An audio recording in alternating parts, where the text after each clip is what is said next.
m'avais dit je pouvais compter sur toi. Tu me l'as toujours démontré. Shama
Est-ce que la nation de Dieu va bien? Amen. Est-ce que tu peux bouger quelqu'un à côté de toi, dis-lui que le Seigneur est fidèle?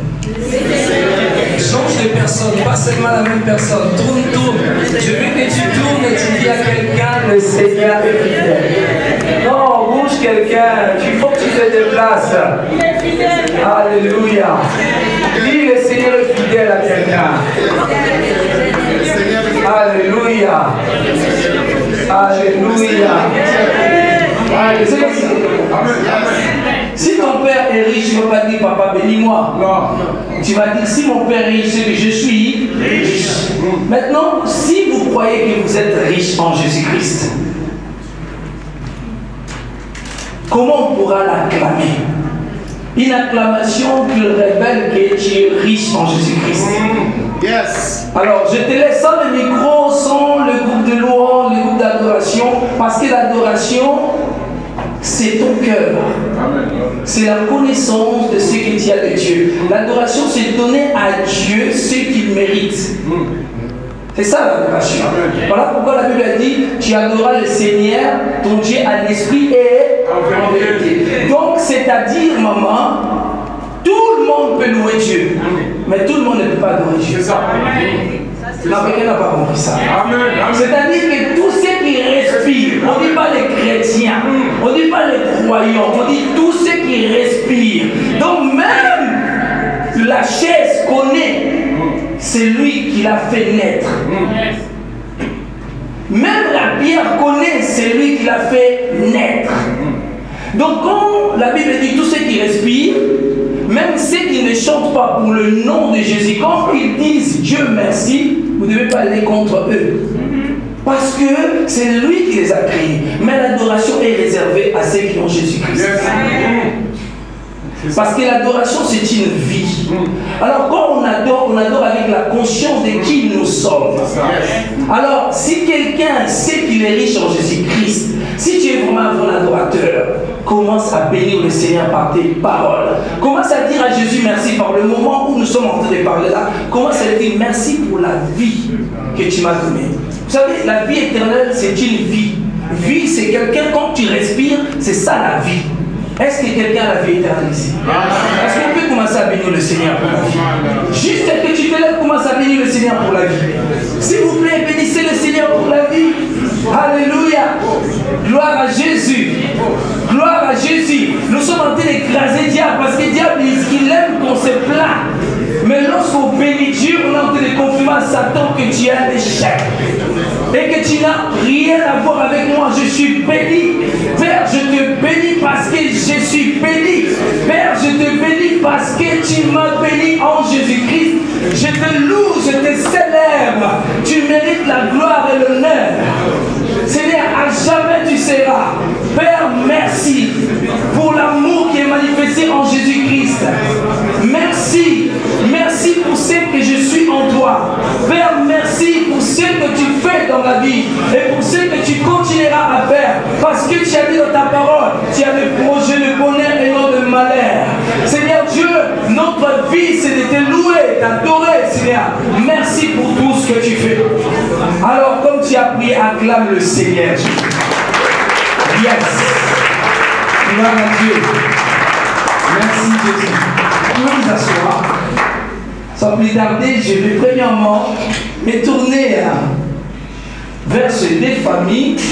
Je ne pourrais même pas dire des familles, une seule famille. Est-ce que je peux appeler Gloria et le frère Paul, s'il vous plaît? Je vais commencer à l'ordre, d'accord? Venez ici. C'est grâce à eux que je me retrouve ici. C'est une connexion qui a commencé ici. Alléluia. Amen. Quand on parle, il faut parler avec le fondement, d'accord? Il faut présenter les choses telles qu'elles sont. Alléluia. C'est grâce à cette femme que j'ai connu son mari. Et c'est grâce à un de mes fils en Suisse que j'ai connu elle. Donc, la connexion s'est faite comme ça. Un de mes fils en Suisse m'a connecté à elle. Elle m'a connecté à son mari. On est devenus des vrais amis. En même temps, je suis son pasteur. En même temps, je suis son ami. Alléluia. Donc, c'est-à-dire que grâce à elle, j'ai connu son mari, ses enfants. On est devenus une famille. Et puis, et de là, par le mari, j'ai connu mon papa ici que j'honore énormément. Alléluia. C'est grâce à ces deux personnes que j'ai connu papa. Et c'est grâce à papa que j'ai connu maman. Et c'est grâce à maman que j'ai connu ma soeur. Je les connais tous. C'est grâce à maman et papa que j'ai connu. Ma soeur, vous voyez, je me rappelle, hein, il y a une qui manque, non? Derrière vous. Oh! Et il y a des garçons, non, des garçons. Ils sont. Et on commence aujourd'hui, laissez-moi. Ça commence comme ça, non? Il ne faut pas commencer le film comme ça. Non, doucement. Et puis lui,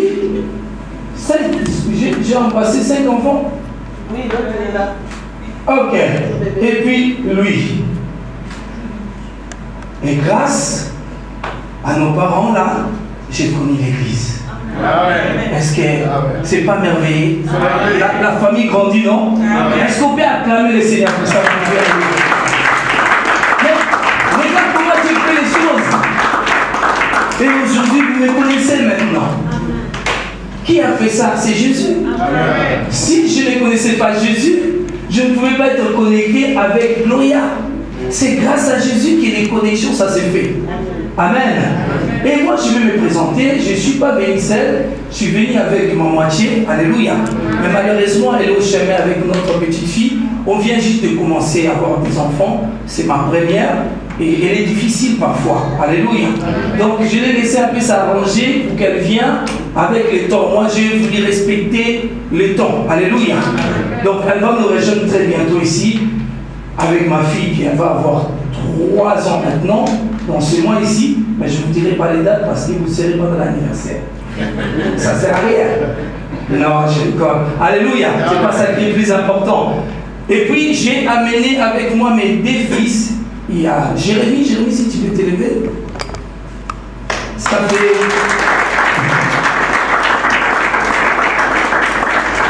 fait plus de 4 ans qu'il est avec moi. 4 ans, c'est ça? Plus de 4 ans qu'il est avec moi, tu peux t'asseoir. Et puis j'ai amené aussi mon autre fils qui est Didier.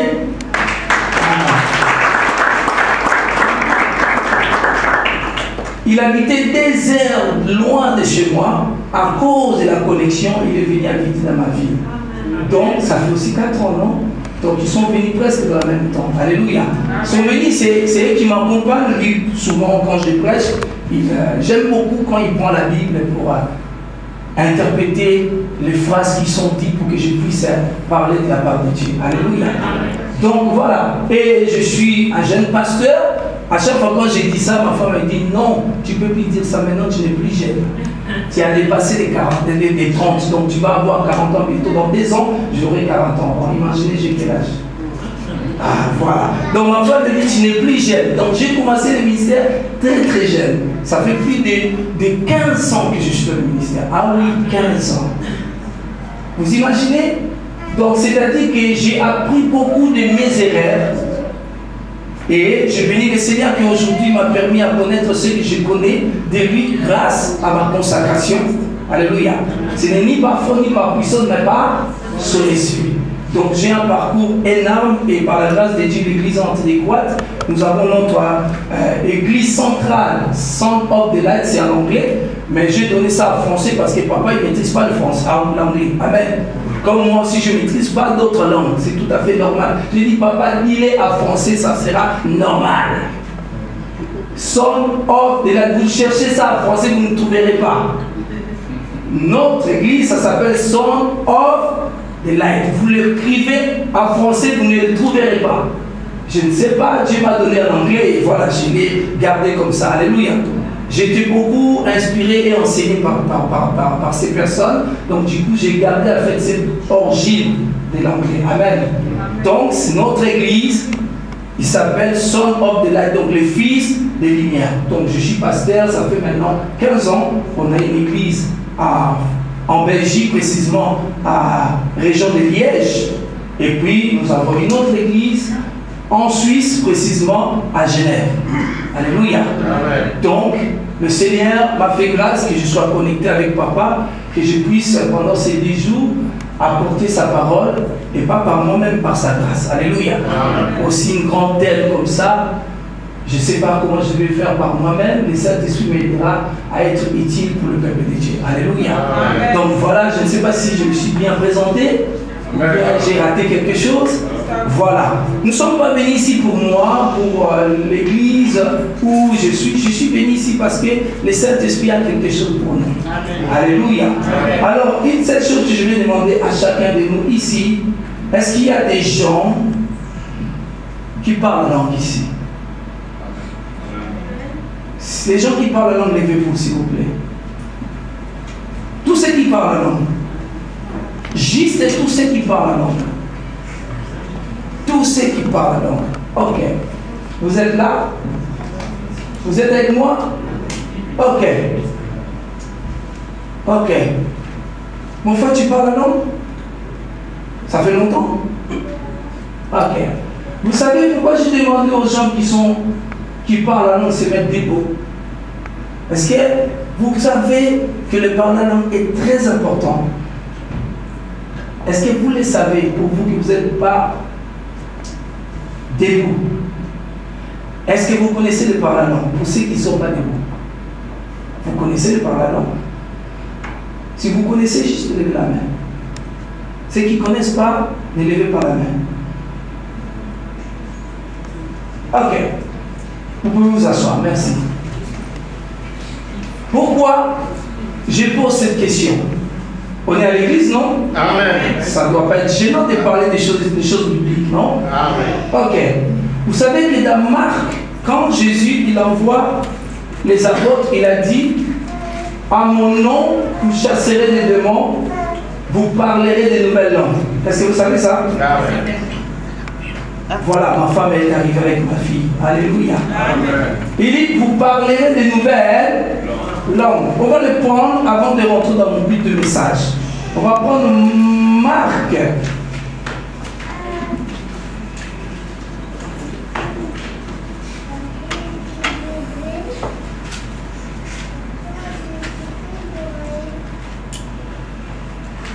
Ok. On va prendre Marc, le chapitre 16. Et nous allons commencer ça par le verset 15. Jérémie, est-ce que tu peux te mettre ici? On t'a donné le micro. Voilà. Est-ce que quelqu'un peut donner le micro?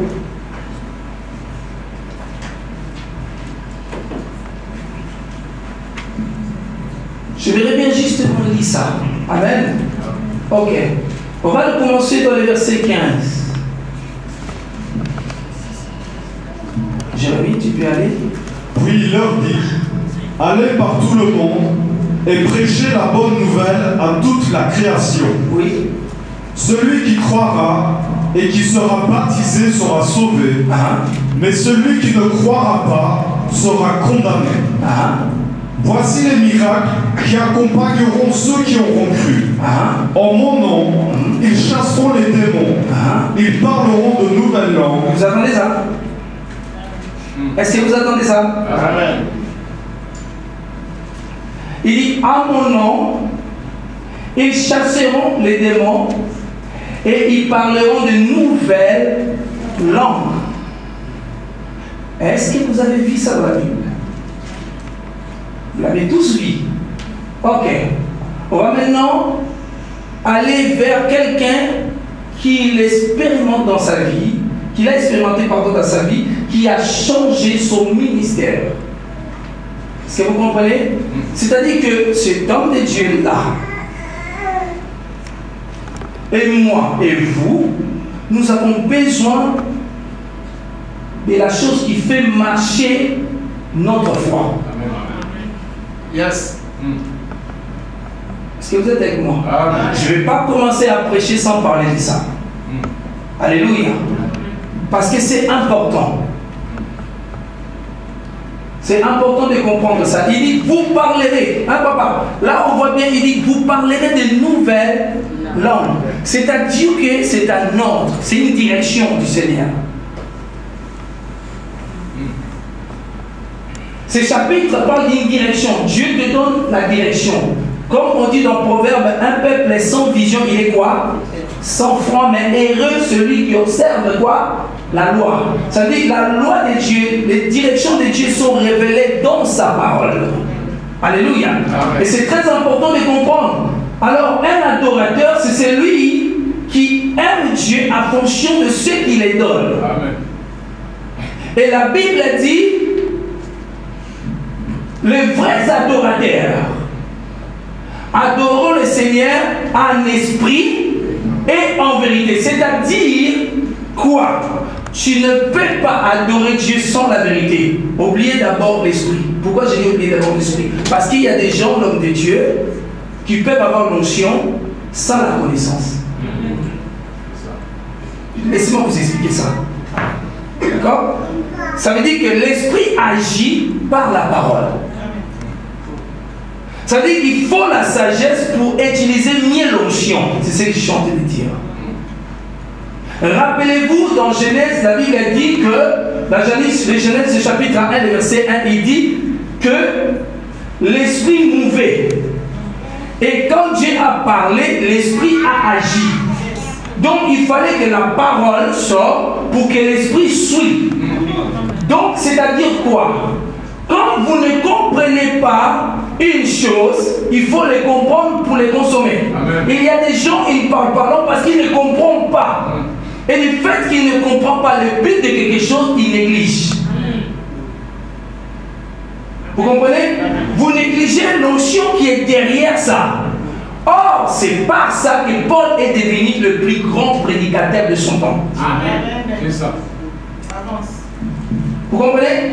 Il y a l'homme de Dieu, il y a des choses ici que tu ne pourras pas voir si le Saint-Esprit, par le don de l'Esprit, te permet d'avoir le discernement des esprits. Et les dons de paroles, de connaissances, capable de cerner une personne qui a l'esprit Python. Comment tu vas le faire si tu n'es pas rempli du Saint-Esprit? Amen. Je ne sais pas si vous comprenez ce que je dis. Amen. Donc, ces dons de par la langue activent la foi. Pas la foi de croire à la parole, la foi des miracles. Yes. La foi des miracles, c'est un don de miracle. Yes. La foi des miracles, l'homme de Dieu, c'est pas je viens comme ça, tu as des problèmes de pied, je viens au nom de Jésus, lève-toi, ça va pas marcher. La foi, les dons de la foi, c'est quelque chose qui t'amène. C'est-à-dire tu es dirigé par le Saint-Esprit. J'arrive là, je regarde maman, je dis, tu as mal là-bas. Elle dit, oh, comment tu sais? Mais c'est pas moi. C'est le don de la foi qui agit en moi. Vous comprenez? Et c'est très important. Et c'est grâce même au Saint-Esprit que moi aujourd'hui, je n'ai pas abandonné Christ. Pourquoi? Parce que quand je le rencontrais, personne n'était là. Je vis le Seigneur me parler. Il me parlait avec mes oreilles. Yes. Alors quand les gens disent, moi je crois pas en Dieu, moi je dis c'est normal parce que tu ne l'as jamais entendu. Yes. Vous comprenez? Donc croire en Dieu, ce n'est pas quelque chose qui vient naturellement. Yes. C'est spirituellement que Dieu t'accorde à quoi? La foi ne vient pas dans les sentiments. La foi c'est le mouvement du Saint-Esprit. Donc je ne peux pas commencer à vous prêcher si sans le mouvement du Saint-Esprit. Donc si je prends le micro, je commence à prêcher. Ne parle pas aux hommes, mais parle à Dieu. Donc il y a quelque part quand tu parles alors tu parles à Dieu. Et autre part il dira, tu t'édifies toi-même. Je sens qu'il y a une atmosphère qui va se passer. Il y a un flot de Saint-Esprit dans ce lieu. Alléluia. C'est-à-dire que c'est lui qui parle à l'homme de Dieu, il parle à Dieu. On dit, je me dis, Seigneur, non, parfois les paroles sont limitées. Les mots sont limités. Quelqu'un qui vient de recevoir Jésus maintenant, il ne connaît pas la Bible, mais comment il va prier? Vous n'allez pas l'enseigner dans 2 semaines, il comprend tout. Non. Quelqu'un qui vient de naître maintenant, il faut qu'il ait une langue. Et cette langue, on n'apprend pas ça à l'école. C'est quelque chose qui est en nous. C'est une chose qui est en nous. Ça ne s'apprend pas à l'école, ça s'active.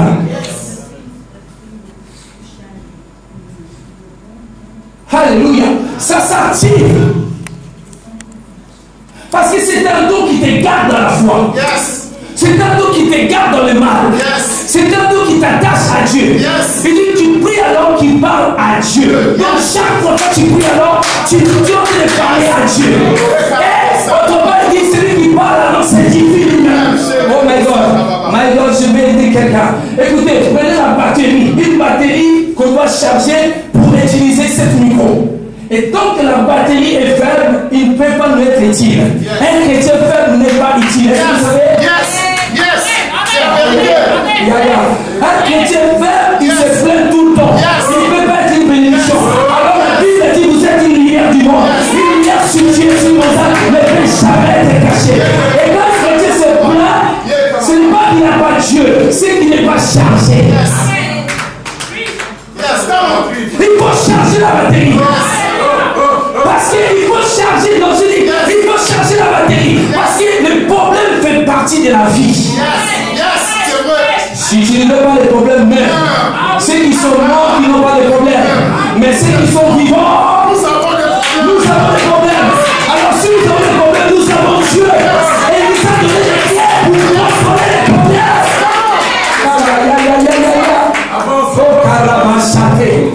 Alléluia.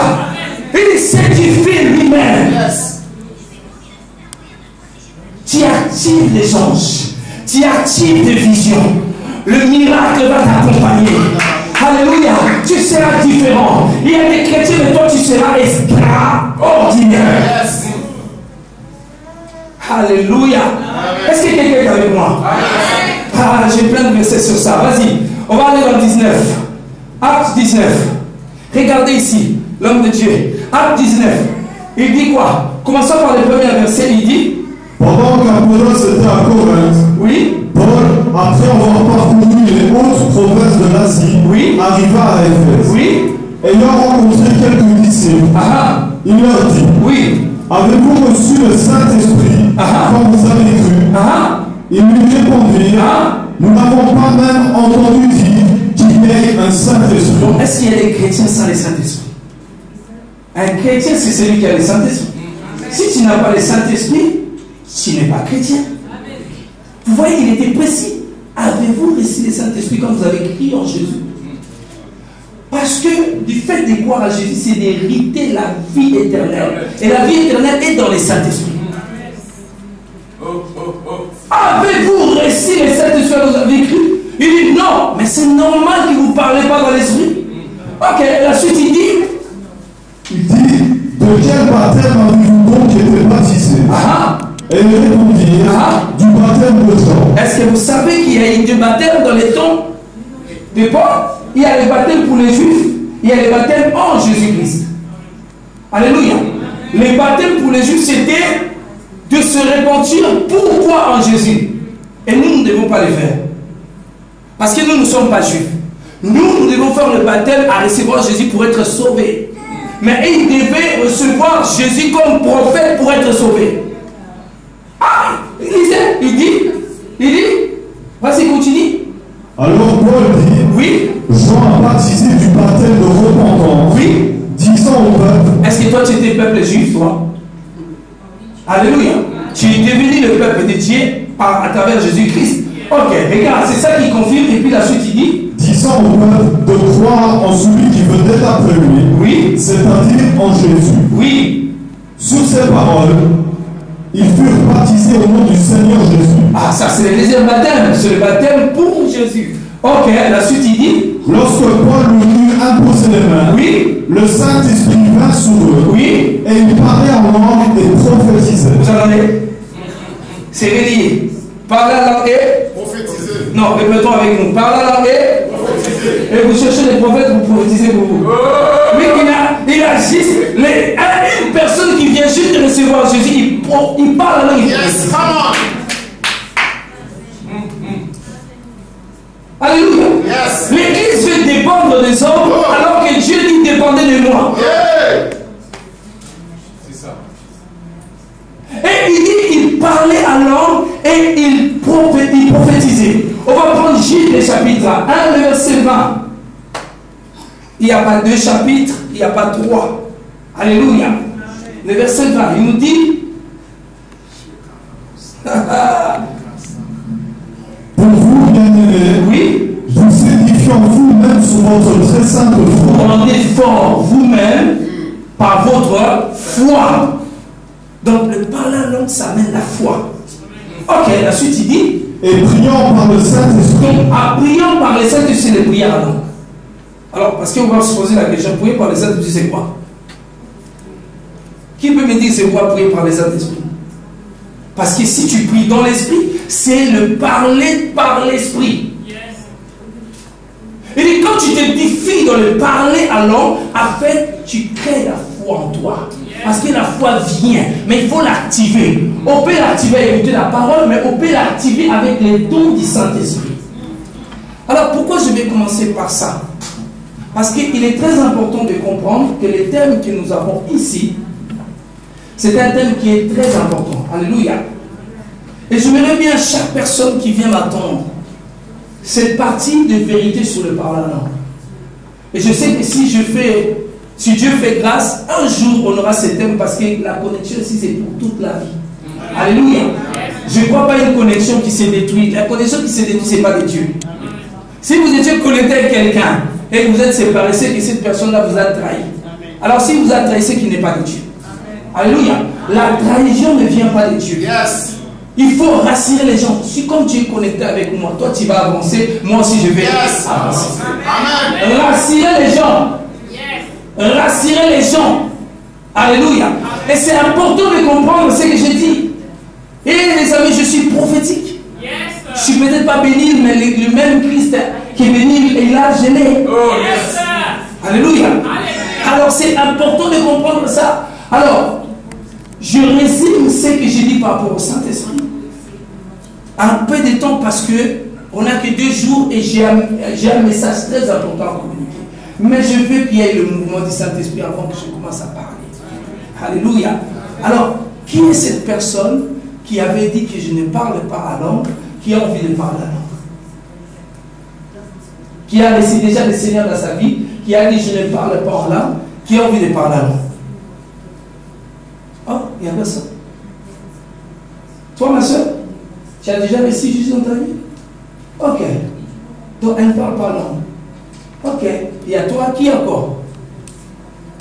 Maman? Mon frère? Waouh! Regarde, on est déjà 4 personnes. Alléluia. C'est magnifique. Alors, c'est simple. C'est pas compliqué. On ne va pas faire du karaté, les amis. Il faut juste croire que si vous avez le Saint-Esprit, il faut juste l'activer. Alléluia. Paul dit, je viendrai vers vous pour vous aider à activer les dons de Dieu. Donc il communique par la connaissance. Merci frère. La connaissance aide. Parce que comme ils ont compris, et maintenant ça donne envie. Alléluia. La foi, avoir la foi, c'est être servi de quelque chose de fort. Quand tu es faible, quand quelqu'un te dit je te donne la force, tu acceptes. Parce qu'il y a des gens qui n'aiment pas la faiblesse. Alléluia. Alors c'est important. Nous allons activer cette grâce. Vivons, vivons, vivons, Seigneur.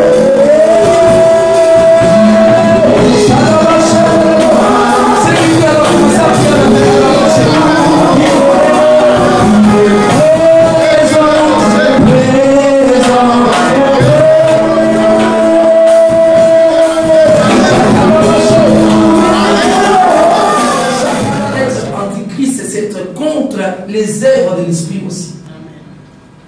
Alléluia. Il faut qu'il y ait le mouvement du Saint-Esprit. Voilà ma sœur qui vient aussi d'être touchée et la parole. Donc qu'est-ce que tu sens? Comment tu te sens? Je me sens un peu légère. Oui, c'est toujours ça. Je me sens léger. Il y a une deuxième personne qui peut nous témoigner. Mon frère, tu peux témoigner? Tu as parlé là aujourd'hui, non? Ah ouais, il n'y avait pas besoin de bénir là. Ah, vas-y. Je me sens libéré. Ah, tu te sens libéré. Alléluia. On peut se sentir bien. Quelqu'un d'autre, troisième, il y avait quelqu'un là. Il y avait quelqu'un là. Ah, il y avait une maman.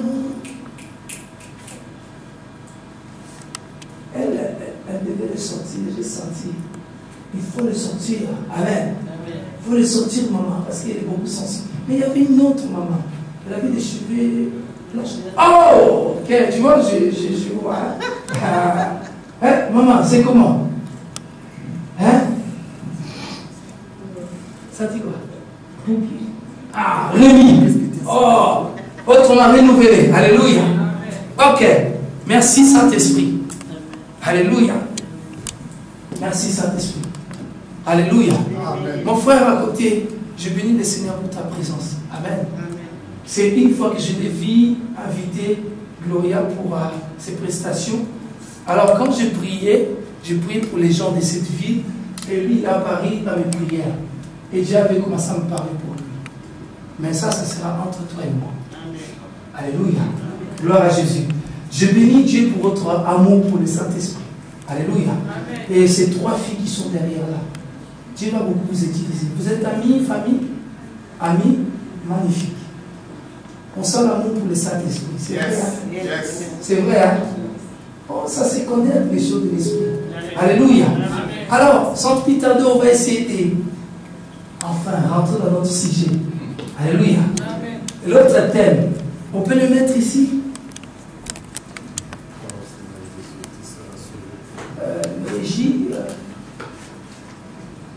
Alléluia.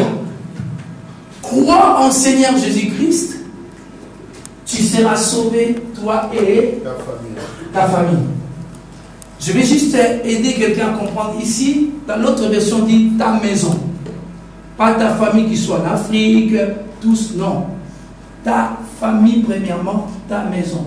C'est-à-dire, par exemple, le papa et maman ici, ils ont des enfants.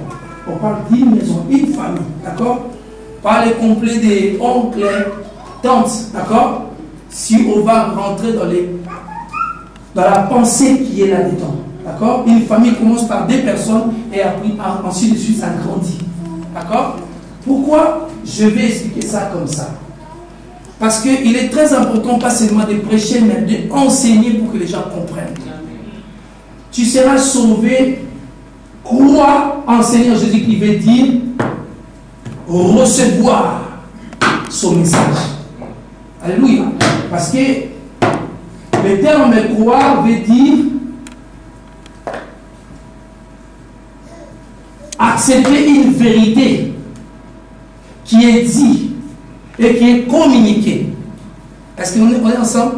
Croire en Seigneur Jésus. Donc quand on va croire à quelqu'un, on ne croit pas à quelque chose qui nous communique. Pourquoi je dois croire? Qu'est-ce qui me poussera à croire à la personne?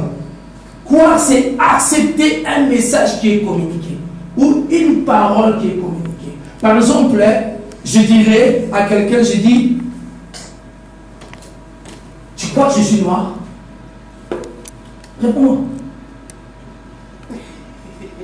Pourquoi? Parce qu'il les voit, non? Mais maintenant, moi, j'utilise les termes.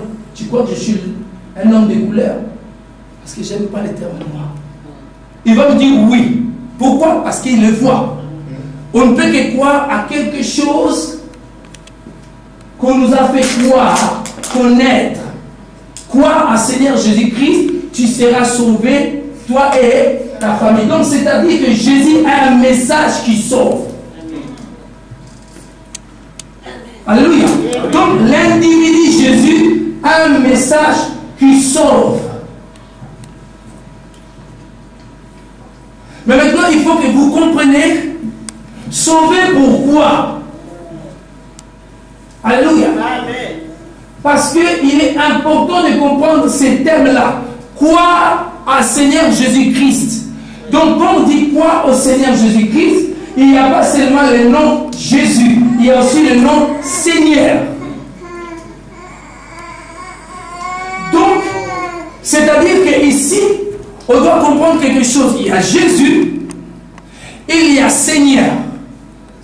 Ce n'est pas comme moi je m'appelle Rigen, donc ça c'est mon prénom, le nom c'est Mandela, c'est-à-dire que quand on dit Jésus a un prénom et il a un nom. Non. C'est pas comme ça qu'il faut le voir. Jésus n'a pas un prénom, il a un nom. Non, c'est pas comme ça. Comme toi, tu pourras dire, je suis Makia dit Trésor. J'ai un nom et j'ai un prénom. Parce que le nom, c'est le nom de famille. Mais ici, ça n'a rien à voir. Parce que si on ne va pas dans les précisions, certains, ils ne pourront pas expliquer ce qu'ils croient. Ils ne pourront même pas expliquer ce qui est dit ici. Jésus veut dire sauveur. Alléluia. Mais on va régler le problème de sauver de quoi? De quoi il va me sauver? Jésus veut dire sauveur. Christ veut dire Seigneur. Donc si le Seigneur, c'est qu'il a la plénitude. Est-ce que vous êtes avec moi? Il est différent entre le roi de l'onction sur lui, entre le roi de la plénitude. Moïse était roi de l'onction sur lui. Jesus Christ. Alléluia. Tous ceux qui étaient avant, ils étaient rois de l'onction sur eux. Et on ne les appelle pas Seigneur. On les appelle Moïse, serviteur de Dieu. D'accord? Mais ici, le nom est complet. C'est-à-dire, le nom est complet, pourquoi? Parce qu'il y a deux rôles. Il y a Sauveur, Jésus. Parce que le juif, il donne le nom à cause de la destinée. Un juif ne donne pas un nom hasard. Un juif donne le nom à cause de la destinée. Si l'enfant est né, il est tout blanc, ils vont dire il est tout blanc. Il l'appellera tout blanc. D'accord? Parce que c'est important. Maintenant, Dieu aussi, ils l'ont appris pour de Dieu lui-même. Dieu, quand il fait naître, quand il crée quelqu'un, il lui donne un nom. Le nom est collé à la destinée. Le nom est collé au but de laquelle la personne a été créée. Donc, quand on dit Jésus, veut dire sauveur. Alléluia. Amen.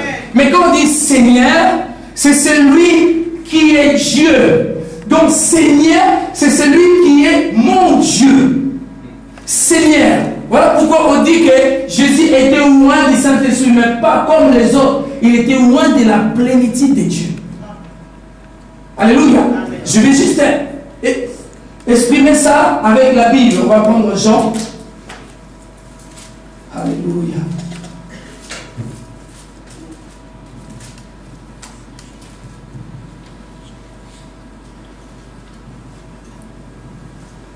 Ok. Jean le chapitre 3, le verset 34. On commence par le verset 34. Jérémie. Car celui que Dieu a envoyé. Vous avez? Ok. Vous êtes avec moi? Jean le chapitre 3, le verset 34. D'accord? C'est lui que Dieu a envoyé. Qui? Jésus. Au sauveur, il y avait le Seigneur. Je ne sais pas si vous comprenez. À même personne, il y avait le sauveur. À même personne, habitait le Seigneur. Alléluia. Le complet de Dieu était en Jésus. Le sauveur apportait à lui Dieu. Il était en même temps Seigneur. Alléluia. Mais il ne faut pas oublier que les termes Seigneur, chez les Juifs aussi, le terme de respect. Mon Seigneur. Alléluia. Mais ici, le terme de Seigneur de Jésus est par rapport à ce qu'il est, étant que Dieu. Pourquoi? Parce que le verset il dit quoi? Car celui que Dieu a envoyé. C'est des personnes que Dieu a envoyées. On parle d'une seule personne. S'il y avait plusieurs qui avaient reçu la même chose, on dira les personnes que Dieu avait envoyées et c'est lui aussi. Je ne sais pas si vous comprenez. Si tous les prophètes d'avant ils avaient reçu la même chose, on dira les personnes que Dieu avait envoyées et celui-là aussi. Mais ici, il dit quoi? Répond. Car celui que Dieu a envoyé. C'est lui le seul. Dieu a envoyé, oui. Dit les paroles de Dieu. Oui. Parce que Dieu ne lui donne pas l'esprit avec mesure. L'esprit avec limite. Mais donc il y avait des prophètes avant, ils avaient l'esprit avec limite. Donc ils étaient des serviteurs de Dieu par l'onction de Dieu sur eux. Mais Jésus, il a l'esprit sans limite. C'est-à-dire qu'il était complet. Pourquoi? Le Père aime le Fils. Oui. Et il a remis toutes choses entre ses mains. Ah, ok, on va dans l'autre version. Alléluia. Voilà l'autre version, pour mieux le comprendre pour d'autres personnes. Verset 34. Oui. Celui que Dieu a envoyé Oui. dit les paroles de Dieu. Oui. En effet, Oui. Dieu lui donne l'Esprit Saint totalement. Vous attendez. Est-ce que vous avez entendu ça? Amen. Dieu lui donne l'Esprit Saint quoi? Totalement. Donc, il est le seul. Alléluia. L'Esprit œuvre quand la parole dit. Il dit toute chose a été faite par. Quand on dit tout, papa, c'est tout. Toute chose a été faite par elle. C'est là où on va traiter notre sujet sauvé des quoi. Toute chose a été faite par elle. Oui, et ensuite il dit. Et rien de ce qui a été fait n'a été fait sans elle. Donc Dieu est toujours avec sa parole pour faire les choses. Donc Dieu ne se lève pas, papa, il prend la main et commence à travailler. Non, sa parole fait les choses. Quand il dit, les choses arrivent. Écoute, le monde spirituel ne fonctionne pas avec les mains. C'est ça qu'on dit que nous vivons dans le monde. Pourquoi? Parce que nous parlons. Nous parlons et les choses existent. Nous essayons pas de faire. Ça, c'est la religion. Mais en Jésus-Christ, nous.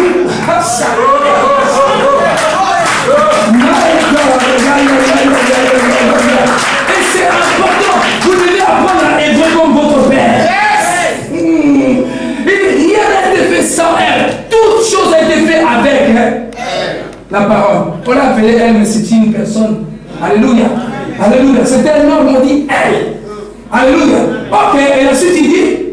En elle était la vie. Vous entendez? Yes. Sauver de quoi? Dites-moi, sauver de quoi? Sauver de quoi? Ah, en elle était la vie. Notez ça. Au commencement était la parole. La parole était avec Dieu. La parole était Dieu. Toute chose a été faite par elle. En elle était la vie. Donc Jésus-Christ, il dit je suis la vie. Est-ce qu'il a jamais dit ça? Alléluia. Il a jamais dit ça. Donc, il dit en elle était la vie. Ok. Et ensuite il dit. Et la vie était la lumière des hommes. Des serpents? Non. Des hommes. Il dit en elle était la lumière des hommes. Donc la vie, c'est soufflé là. Et cette vie-là, c'est la lumière. Il a changé la vie à la lumière. Il faut que vous soyez un peu plus intelligent avec ces choses. D'accord? Il a parlé de la vie, après il change, il dit la lumière des hommes. Donc la vie qui va éclairer les hommes. Yes. C'est-à-dire qu'ils ne sont pas dans la lumière. C'est-à-dire qu'ils n'ont pas la vie. Vous voyez, écoutez-moi. Vous allez parler de tel là il est riche, tel là il est pauvre. En fait, tous ils sont pauvres. Est-ce que vous êtes avec moi? Yes. Tous ils sont pauvres. Pourquoi? Que l'homme riche dans ce monde est pauvre. Parce que la Bible dit la lumière des hommes. Riche et pauvre, pareil. Il n'y a pas la vie en eux. Il dit en elle, il y avait la vie. Donc, la vie, c'est la lumière des hommes. Ok, la suite, il dit. La lumière, lui, dans les ténèbres. Oui. Et les ténèbres ne l'ont point reçu. Oui. Il y a un homme. Vas-y, à 9. Tu es à 8, c'est ça? Vas-y, à 9. Vas-y. Cette lumière était la véritable lumière. Ok. Cette lumière était la véritable lumière. Donc, papa, ça c'est la lumière. Vous êtes d'accord? Mon caméraman là. Ok, ça c'est la lumière. Mais on dit, ça là, c'est faux. La véritable, c'est le vrai. Donc, il a cassé toutes les lumières qui existent. Donc, il dit, toutes les lumières que vous voyez autour, ça existe, oui, mais le meilleur, le véritable, c'est le Christ.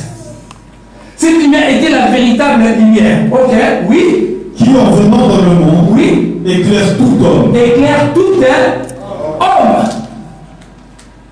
Ok. Alors, le verset 12 ne parle pas du sujet.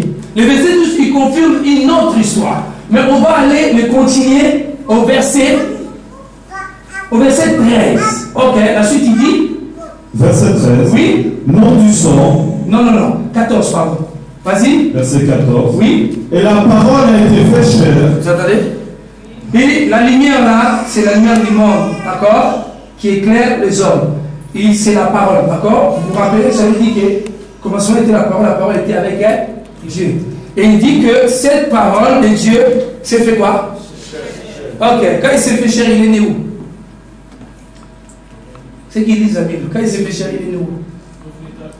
Ah, ok. Par une femme Marie, non? Est-ce qu'il y a une relation avec Marie et Joseph? Non. Cet enfant est venu par l'homme du Saint-Esprit. Donc, c'est-à-dire comment cette parole s'est fait chair? À travers l'ange Gabriel qui a annoncé, il y aura un enfant qui naissera de toi. Il deviendra un fils, on l'appellera Sauveur. Le Fils de Dieu. On dit en même temps il sera le Fils de Dieu, en même temps il sauvera. Donc, la parole est appelée Fils de Dieu parce qu'il connaît Dieu. Parce qu'il vit tout le temps avec Dieu. Personne était au premier abord Fils de Dieu si ce n'est pas la parole qui est devenue Jésus. Alléluia. Amen.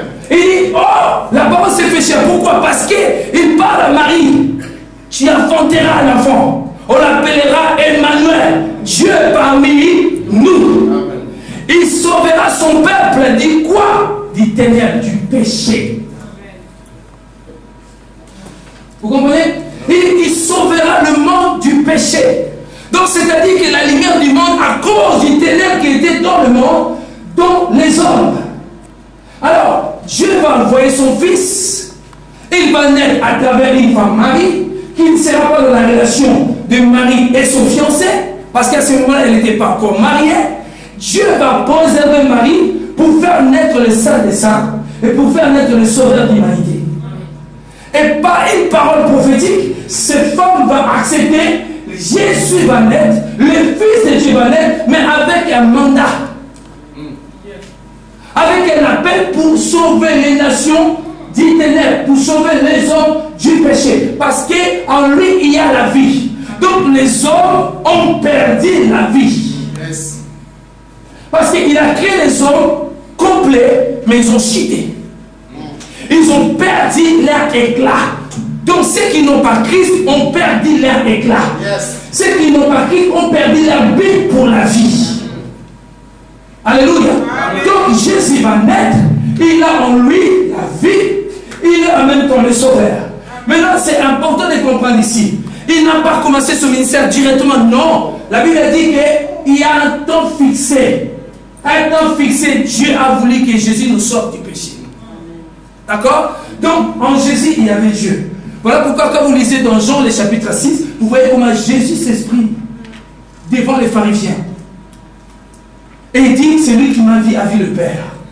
Et il dira à ses disciples ça. Et il dira aussi aux pharisiens, alléluia, Abraham, je suis plus grand qu'Abraham.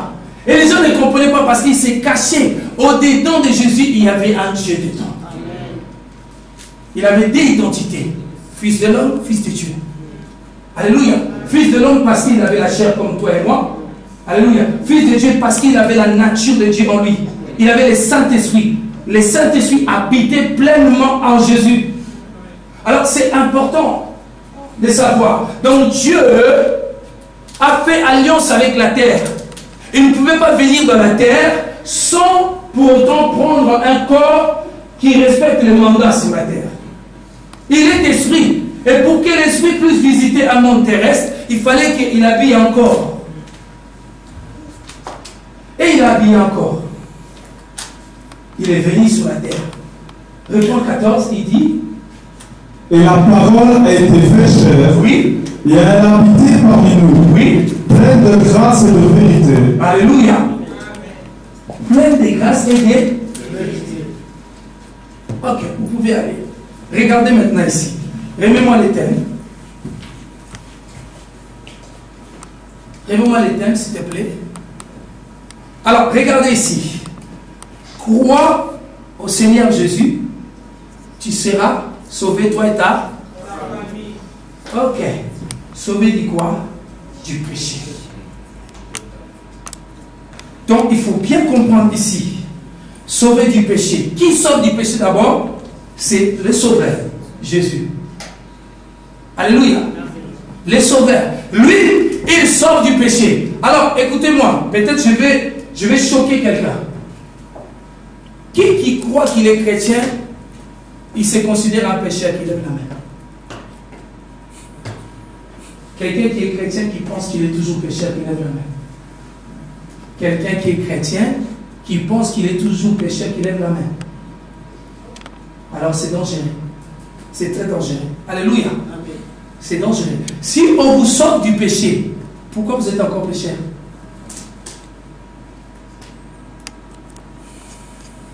Ah, j'aime ça parce que je vais bien enseigner.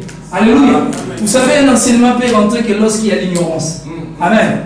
Si on vous sort du danger, pourquoi vous serez toujours en danger? Hein? Parce que le sauveur, il y a quelque chose qui se passe dans le sauveur. On ne parle même pas de Seigneur, on parle de sauveur. D'accord? Sauveur. On va maintenant prendre 2 Corinthiens, le chapitre 5, le verset 21. Regarde. Regarde ce que la Bible dit. Regarde. Alléluia. Vas-y, lis. Il dit 2 Corinthiens chapitre 5 verset 21. Oui. Celui qui n'a point connu le péché. Ok. Vous entendez? Qui? Jésus. Alléluia. Je vous ai dit qu'il n'est pas né d'un homme, donc il était pur dans son esprit, pur dans la chair. D'accord? C'est lui qui n'a pas connu quoi? Péché. Parce que un pécheur ne peut pas sauver un pécheur. Est-ce qu'on est d'accord? Un pécheur ne peut pas sauver un pécheur. Ok.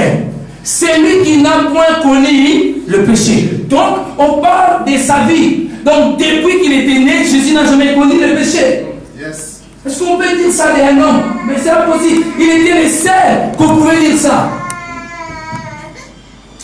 L'homme il dit, c'est lui qui n'a pas connu le péché est devenu, pas qu'on l'a forcé, lui-même est devenu quoi? Péché quoi? Pour nous.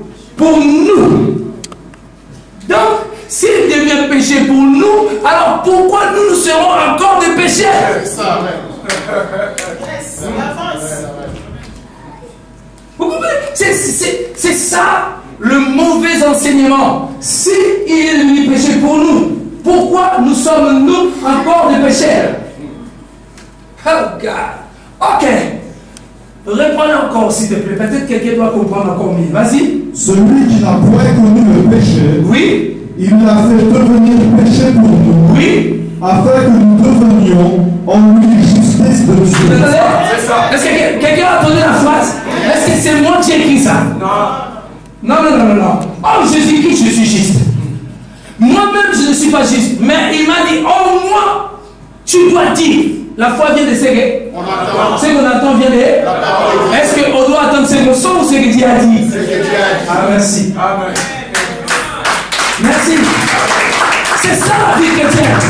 Ça ne dépend pas de ce que tu fais. Yes. Ça dépend de ce que tu es. Yes. Oh God.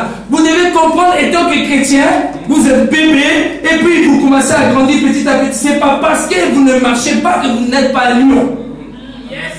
Un bébé lion, c'est un lion. Même s'il ne maîtrise pas la responsabilité des grands lions, c'est un lion. Alléluia. Donc c'est important, vous comprenez. Si vous naissez de Dieu, vous êtes des dieux. Yes. Est-ce que tu as péché? Non.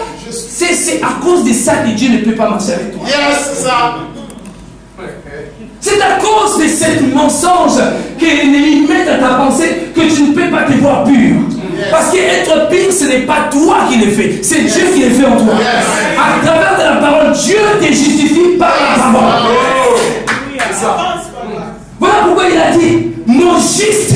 Parce qu'il a dit yes. Mon juste yes. Vivra par la foi. Et si c'est retire, mon âme ne prend pas plaisir. Donc l'homme de Dieu, il est devenu péché afin que nous devenions quoi? Justice de Dieu. Donc, devenir juste, maman, ce n'est pas une question de sentir, c'est une identification. Tu t'identifies à ce que Dieu a dit. Yes. C'est comme si quelqu'un croit, Seigneur Jésus sera. Quand tu écoutes le message, et si tu acceptes le message, directement tu es sauvé. Yes. C'est pas question de gêne, c'est accepter. Yes. Parce que la parole a une puissance. Yes. Non, regarde, quelqu'un doit comprendre ça. La parole a une puissance. Par tes paroles, tu seras maudit. Par tes paroles, tu seras quoi? Donc la parole a de la valeur. Que vous les sentez, vous ne les sentez pas, c'est là. Amen. Alléluia. Et après que vous devenez quoi? La justice de Dieu. Pourquoi? Parce que, God, Jesus Christ, parce qu'un chrétien, ce n'est pas celui que Dieu a pardonné ses péchés, non. De la connaissance de Dieu. Vous voyez? C'est-à-dire que, écoutez-moi très bien, est-ce que tout le monde est chrétien ici? C'est-à-dire que les chrétiens ne doivent pas essayer d'être bénis.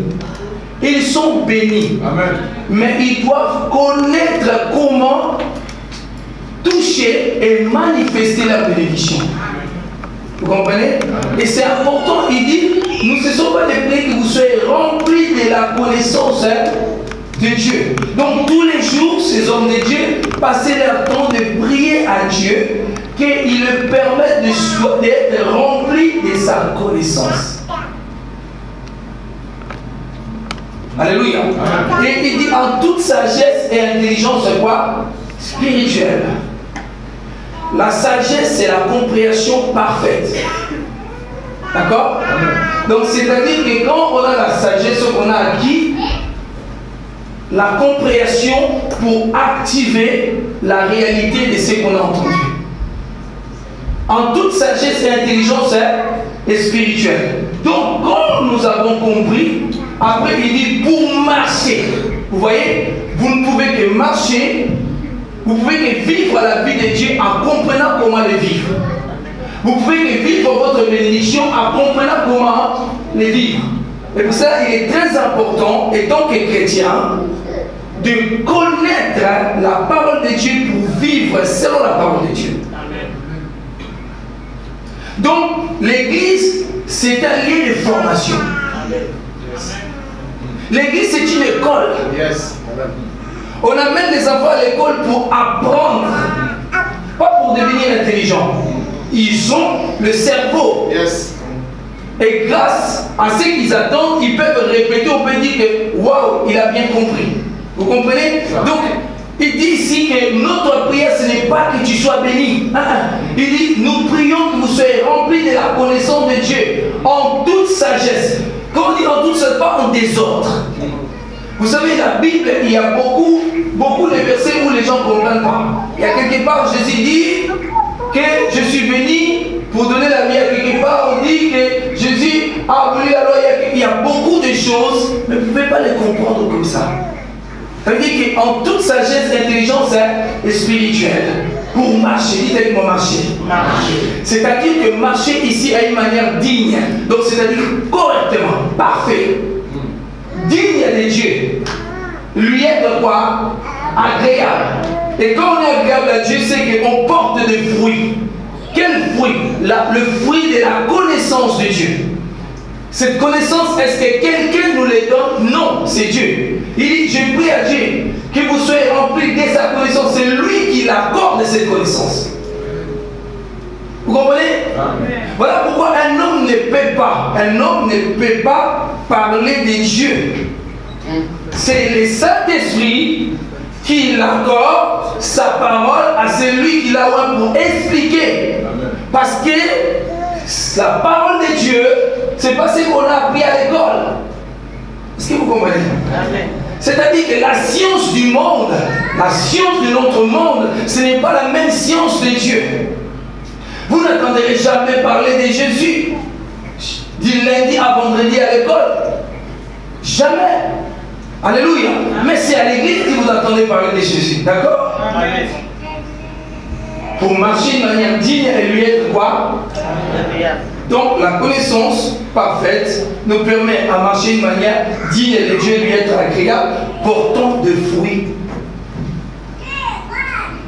À toutes sortes de bonnes œuvres. Donc quand toi tu marches avec cette connaissance, en fait tu portes des fruits de bonnes œuvres. Pas les mauvaises, mais les bonnes œuvres. Voilà pourquoi la Bible a dit, vous êtes la lumière du monde. Si une lumière située dans une montagne est cachée, il ne sert à rien. Ça veut dire que les bonnes œuvres ne peuvent que sortir par la connaissance. Sans la connaissance, vous ne pouvez pas l'activer. Si je comprends quelque chose, je peux l'expliquer. Si je comprends comment aller, on m'explique que la toilette est là-bas, je ne vais pas ouvrir cette porte-là. Je vais ouvrir directement la porte du toilette à cause de la connaissance qu'on m'a donnée. Parce que moi, je ne connais pas la salle. Je viens d'arriver dans la salle. Et je vois des portes, mais je ne sais pas où est le porte du toilette. Et si je ne demande pas au pasteur, ou je ne demande pas à ceux qui sont déjà ici depuis longtemps, je vais tourner, je commencerai par là, je vais perdre mon temps. Mais si je demande au propriétaire de cette salle qui connaît sa salle, il va me permettre du coup de pouvoir avoir la facilité d'aller directement dans la porte du toilette. Dites Amen avec moi. Amen. Et c'est très important. Et souvent, c'est ce qui manque dans les chrétiens. Comment vous pouvez défendre la vie que vous avez si vous ne connaissez pas votre vie? Alléluia. C'est très important. Comment je connais mon nom? Depuis que je suis né, on m'a appelé à ce nom-là. Et je ne peux pas oublier mon nom. Parce que ça s'est répété tout le temps. On m'a appelé dans ce nom. Et je ne peux pas oublier mon nom. Et c'est évident en tant que chrétien, après plusieurs années, tu dois connaître Dieu fortement. Et c'est important de comprendre ça. Alléluia. Amen. Pourquoi j'ai appris ça? Parce que c'est des choses très importantes que nous devons comprendre. Alors, on va aller dans une autre livre encore, dans Éphésiens, le chapitre 1, le verset 16. Et c'est le même type de prière. C'est le même type de prière. Vas-y, Jérémie, s'il te plaît. Éphésiens chapitre 1, verset 16. Oui. Je ne cesse de rendre grâce pour vous, Oui. faisant mention de vous dans mes prières. Dans mes prières, oui. Afin que le Dieu de notre Seigneur Jésus-Christ, Afin que les dieux de notre Seigneur Jésus-Christ, oui, le Père de gloire, le Père de gloire, vous donne un esprit de sagesse un esprit de sagesse et de révélation, dans sa connaissance. C'est-à-dire que Dieu peut vous permettre à comprendre sa parole. Amen. Yes. Vous-même, vous ne pouvez pas. Notre compréhension humaine va bloquer la connaissance de Dieu. C'est-à-dire que si vous êtes ici, pendant que je parle, si vous n'avez pas appris cette connaissance, vous pourrez commencer à douter alors que vous n'avez pas le droit de douter de quelque chose que vous ne connaissez pas. Il n'y a que celui qui vit ça qui peut vous dire que c'est réel. Amen. Alléluia. Amen. Donc c'est important. Et Paul dit qu'il ouvre les yeux de votre cœur. Amen. Donc la connaissance ici, qui nous parle, c'est une connaissance que Dieu doit vous accorder la grâce de le comprendre. Ok, continue la suite, il dit. Et qu'il illumine les yeux de votre cœur. Et qu'il illumine les yeux quoi? De votre cœur, oui. Pour que vous sachiez, oui, quelle est l'espérance qui s'attache à son appel. Quelle est la richesse de la gloire de son héritage qu'il réserve aux saints. Vous comprenez? Vous êtes chrétien, il y a un héritage pour vous. Et Paul, sa prière, que vous comprenez l'héritage que vous avez. Si je comprends mon héritage, je peux dire, oh, je ne savais pas que je suis aussi riche que ça. Je ne savais pas que tout ça était à moi. C'est important que nous comprenions ces choses que nous sommes en train de parler. Parce que le thème que nous avons, c'est retiré dans le livre des Actes, le chapitre 16. D'accord? Le thème de notre séminaire, c'est retiré dans le livre des Actes, le chapitre 16. Je vous dirais que nous commençons par là parce qu'hier, j'avais besoin que vous sachiez que nous avons un Dieu puissant et qu'il est capable de faire au-delà. Maintenant, je vais faire asseoir les choses, d'accord? On n'a pas beaucoup de temps, mais je crois par la grâce de Dieu, Dieu va nous faire grâce. Et je pense que notre maman, tu es venue avec votre fils. Oui, si on n'a pas le temps aujourd'hui, croyez-moi, Jésus n'agit pas seulement dans une église. Parce que l'église, c'est nous. D'accord? Yes. Donc, on peut le faire en dehors de ces programmes. Amen. Jésus va guérir ton enfant. Amen, maman. Amen. Ah oui, gloire à Jésus. Est-ce qu'on peut acclamer Jésus parce qu'il guérit? Alléluia. C'est très important de savoir l'église est un lieu où les gens retrouvent les repos. Amen. Amen. Donc c'est très important. Ok, on va aller dans Actes. Acte 16. Acte 16, les versets 6 à 8, et puis on va lire le 10, et puis on va lire les 25 à 29. Il faut qu'on comprenne d'où vient notre thème, et puis aller dans la suite, d'accord? Ok, Jérémie, s'il te plaît. Donc, Acte 16, oui. À partir du verset 6. Oui. Ayant été empêchés par le Saint-Esprit d'annoncer la parole dans l'Asie, ils traversèrent la Phrygie et le pays de Galatie. Arrivés près de la Mysie, ils se disposaient à rentrer en Bithynie, mais l'Esprit de Jésus ne leur permit pas. Ils franchirent alors la Mysie et descendirent à Troas. Le verset 10. Après cette vision de Paul, nous cherchâmes aussitôt à nous rendre en Macédoine, concluant que le Seigneur nous appelait à y annoncer la bonne nouvelle. J'aime ça. Il y a des lieux où Paul partait, il s'est retrouvé, le Seigneur ne voulait pas qu'il soit là. Et puis, ici, il reçoit une vision, le Seigneur l'engage d'aller quelque part où il doit annoncer l'évangile. D'accord? C'est là où notre thème va sortir. D'accord? On va à la suite. Il continue. Verset 25. Oui. Vers le milieu de la nuit, Paul et Silas priaient et chantaient les louanges de Dieu, et les prisonniers les entendaient. Tout à coup, il se fit un grand tremblement de terre, en sorte que les fondements de la prison furent ébranlés. Au même instant, toutes les portes s'ouvrirent, et les liens de tous les prisonniers furent rompus. Continue.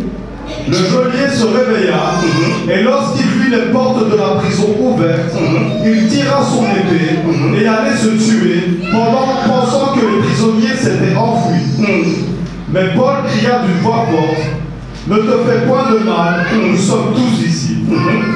Alors le geôlier, ayant demandé de la lumière, entra précipitamment et se jeta tout tremblant aux pieds de Paul et de Silas. Il les fit sortir et dit: Seigneur, que faut-il que je fasse pour être sauvé? Vous attendez, il dit Seigneur. Vous attendez, il appelle Paul Seigneur. Est-ce que vous vous rappelez qu'hier, je vous avais dit, toutes les gens élevés en Israël, on les appelait Seigneur. Tous les gens qui avaient une puissance, qui manifestaient quelque chose de spécial, on les appelait des Seigneurs. Parce qu'il a appelé Seigneur avec moi, s'il te plaît, il dit. Il les fit sortir, oui, et dit: Seigneur, oui, que faut-il que je fasse pour être sauvé? Alors pourquoi il appelle Seigneur? Ça, c'est la question qu'il faut se poser. Parce qu'ici, la prison a tremblé. Je ne vais pas lire tous les contextes parce que ça devait nous prendre plus du temps. Parce qu'à cause que Jésus a chassé un démon à une femme, et que d'autres personnes ont balancé que Paul a amené les désordres dans notre vie. Et on l'a mis en prison avec son ami. Et il s'est retrouvé en prison en train de louer Dieu, malgré tout qu'ils étaient en prison. Et le Seigneur vient intervenir pour les délivrer. Et pour les délivrer, il y a eu un tremblement de terre dans la même prison.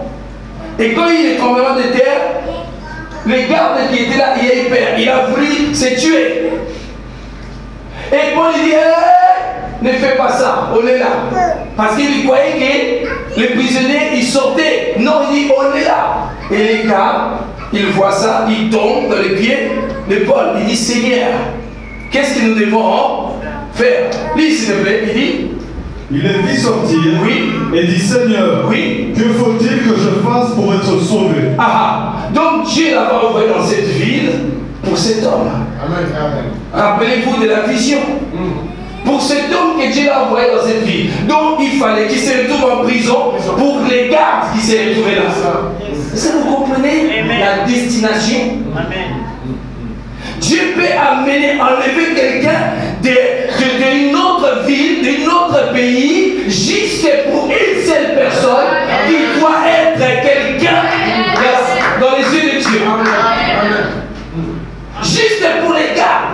Il voulait aller prêcher autre part, mais le Saint-Esprit a dit non. Le Saint-Esprit a amené dans celui-là. En passant, il a délivré une femme. À cause de cette femme, il est rentré en prison. En prison, on l'a fouetté. Avant même de rentrer en prison, on l'a fouetté. On les a mis là. Et lui, il continue à louer Dieu. Parce qu'il était dans la direction de Dieu. Parce que sa prison, c'était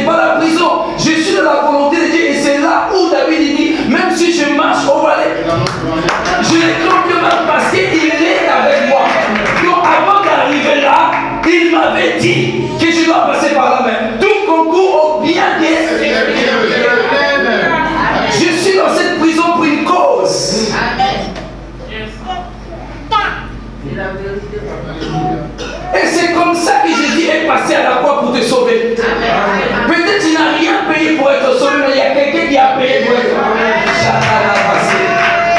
Alléluia. Il y a quelqu'un qui a payé, donc il a passé tout ça, papa, pour que les gardes soient sauvés, lui et sa famille. C'est fort. C'est très fort, ma fille, c'est très fort. Parce que Paul ne vit pas la souffrance du prison. Il s'est réjoui, il loue Dieu dans la prison. Est-ce que vous attendez? Écoutez-moi, même s'il y a des chaînes que vous gardez, quand Jésus est là, la Bible a dit il y a un tremblement de terre à cause de juste un garde. Parce que ce tremblement de terre, pourquoi ce tremblement de terre? Pour que cet homme reconnaisse qu'il y a un homme qui porte en lui Dieu. Alléluia. Ils ont mis un garde pour les surveiller. Mais le surveillant des gardes n'a pas empêché que Dieu libère quelqu'un. Il était étonné, voilà pourquoi il s'est mis à genoux, papa. Il dit, Seigneur, qu'est-ce que je dois faire pour être sauvé? Il dit, c'est pas possible, ton Dieu est puissant. Parce qu'il était au courant pourquoi cet homme, parce que les gardes doivent savoir pourquoi cet homme est en prison. On a dit, cet homme est en prison parce qu'il a guéri une femme. Il a délivré une femme. Et pour ça, il est en prison. Ok. À cause de quoi? Le nom de Jésus. Alors Jésus a voulu manifester ces sortes de miracles. Juste, les tremblements de juste pour attirer l'attention. Voilà pourquoi j'ai dit le miracle attire. Le miracle qui donne l'attention. Et à ce moment-là, qu'est-ce qui se passe? Cet homme va commencer à parler. Répondez mon fils, s'il vous plaît. Il dit, il vit sortir, oui, et dit, Seigneur, oui, que faut-il que je fasse pour être sauvé? Qu'est-ce que je dois faire pour être sauvé? Alléluia. Mais Paul est très sage. Je regarde la réponse. C'est ça notre thème. Vas-y, il dit. Paul et Silas répondirent, oui, crois au Seigneur Jésus. Crois au Seigneur Jésus. Oui, vas-y. Et tu seras sauvé, oui, toi et ta maison. Et crois au Seigneur Jésus et tu seras sauvé, toi et ta famille. C'est là où est notre thème. Oh là est notre thème. Il dit tu seras sauvé, toi et ta famille. Et la suite il dit, et ils lui annoncèrent la parole du Seigneur. Oui. Ainsi qu'à tous ceux qui étaient dans sa maison. Ainsi à tous ceux qui étaient quoi? Dans sa maison. Écoutez-moi. C'est très important, papa, que les gens sachent. Si vous êtes un parent, si vous venez ici à l'église, apprenez à ramener vos enfants à votre croyance. Parce que Satan va vous doubler à travers les enfants. Écoutez très bien ça. Est-ce que vous avez déjà entendu ce que Jésus a dit? Tu auras les ennemis, les gens de ton propre. Ce n'est pas que ton enfant est ton ennemi, mais Satan n'aime pas Jésus. Les deux ne marchent pas ensemble. Voilà pourquoi il est important. Il dit tu seras sauvé, toi et. Pourquoi il ne va pas dire toi tu seras sauvé? Non. L'apôtre Paul est très sage. Il dit tu seras sauvé, toi et ta famille. Il dit ça ne va pas s'arrêter ici. Ça doit aller jusqu'à ta maison. Parce que si Christ est patron dans ta maison, vous êtes des kings. Amen. Vous êtes des vainqueurs. Tu seras sauvé, toi et ta famille. Et la suite, il dit, mon fils, il les prit avec lui, oui, à cette heure même de la nuit. Oui. Il lava leurs plaies. Oui. Et aussitôt il fut baptisé, oui, lui et tous les siens. Alléluia. Est-ce qu'on peut acclamer le Seigneur?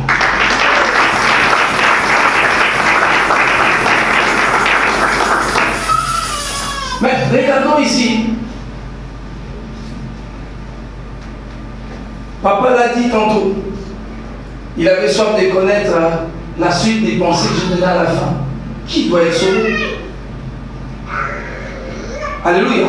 Qui doit être sauvé? Écoutez très bien ça. Dis avec moi, qui va être sauvé? Ok. Prenons Jérémie, le chapitre 1, le verset 4.